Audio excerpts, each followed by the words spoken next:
देखते हैं यहाँ पे क्वेश्चन नंबर 3 में हमसे क्या पूछा गया है। Calculate the amount of water produce by the combustion of 16 gram of methane. तो हमें यहाँ पे बताना है कि कितने अमाउंट में यहाँ पे वाटर प्रोड्यूस होगी अगर हम यहाँ पे 16 ग्राम ऑफ मीथेन को जलाते हैं। तो करते हैं यहाँ पे इसको सॉल्व। तो सबसे पहले यहाँ पे जो रिएक्शन हो रही है वो हमें यहाँ पे लिखनी पड़ेगी और रिएक्शन को हमें यहाँ पे बैलेंस करना पड़ेगा। तो सबसे पहले हम यहाँ पे किसको बर्न कर रहे हैं, मीथेन को कर रहे हैं, और उसके बाद हमारे यहाँ पे क्या हो रहा है, वाटर प्रोड्यूस हो रहा है। तो मीथेन को यहाँ पे बर्न करेंगे in the presence of oxygen. तो ऑक्सीजन के प्रेजेंस में हम यहाँ पे इसको बर्न कर रहे हैं, तो ये हमारे यहाँ पे क्या होगा, CO2 गैस प्रोड्यूस करेगा और उसके बाद हमारे यहाँ पे क्या होगा, वाटर रिलीज होगा। क्या रिलीज होगा, हमारे यहाँ पे वाटर रिलीज होगा। तो जो यहाँ पे हमारा इक्वेशन है ये हमारे यहाँ पे अभी बैलेंस नहीं है। जो हमारे यहाँ पे रिएक्टेंट साइड कार्बन है ये हमारे यहाँ पे क्या है, 1 है, जबकि जो ऑक्सीजन है वो हमारे यहाँ पे कितना है, 2 है, और प्रोडक्ट साइड जो ऑक्सीजन है वो हमारे यहाँ पे 3 निकल के आ रहे हैं। तो इसको हमें यहाँ पे बैलेंस करना पड़ेगा। तो मैं यहाँ पे क्या करूंगा, यहाँ पे जो ऑक्सीजन के मोल्स है वो मैं यहाँ पे 2 ले लूंगा, और जो हमारे यहाँ पे वाटर के मोल्स है ये भी हमारे यहाँ पे क्या हो जाएंगे, 2 हो जाएंगे। अब देखते हैं ये हमारे यहाँ पे बैलेंस हुआ है कि नहीं हुआ। तो कार्बन हमारे यहाँ पे 1 था, हाइड्रोजन 4 थे। कार्बन यहाँ पे 1, हाइड्रोजन 4 हो गए, 2 ऑक्सीजन और 2 यहाँ पे ऑक्सीजन, तो यहाँ पे टोटल 4 ऑक्सीजन हो गए। अब ये हमारे यहाँ पे बैलेंस इक्वेशन बन चुका है। अब हमें यहाँ पे देखना है जो मीथेन है ये हमारे यहाँ पे कितना है, इसमें 1 मोल है, और जो हमारे यहाँ पे वाटर रिलीज हुआ है इसमें हमारे यहाँ पे कितने, 2 मोल है।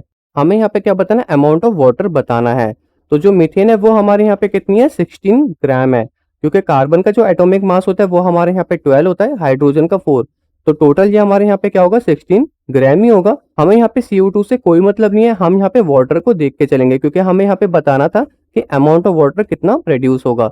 नॉर्मल जो हमारे यहाँ पे वाटर का मास होगा वो हमारे यहाँ पे कितना होगा, 18 ग्राम होगा H2O का, बट यहाँ पे हमारे कितने हैं, 2 मोल हैं, तो ये हमारे यहाँ पे कितना हो जाएगा, 36 ग्राम हो जाएगा।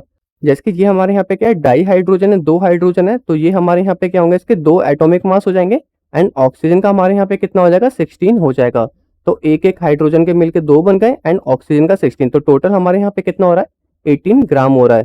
तो यहाँ पे 2 मोल्स थे तो 2 से मल्टीप्लाई करेंगे तो ये हमारे यहाँ पे कितना आ जाएगा, 36 ग्राम आ जाएगा।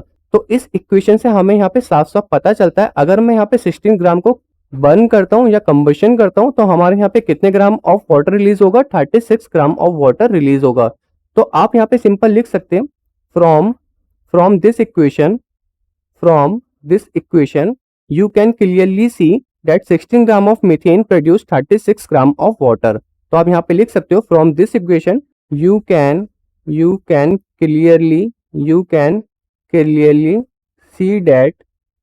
see that 16 gram of methane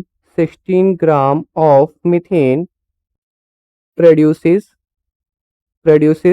36 gram of water.